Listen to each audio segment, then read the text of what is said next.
Where is the 7-year-old? Is he here? Oh yes. Please. He asks, we are usually invited to take part in Christmas celebrations at school. How far can we celebrate with our Christian friends? You can celebrate any religious ceremony, whether it's Christian or Jewish or any other, as long as you are not required to participate in any acts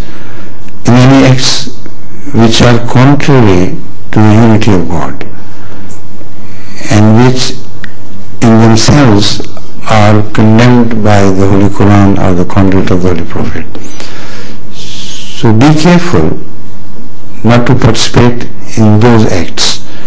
Otherwise, you can invite non-Muslim friends to your ceremonies and make them enjoy and share your enjoyment, and you can share their enjoyment with the condition as I have just mentioned, that you should be very careful not to participate in idolatrous practices or any practices which are squarely condemned by Islam.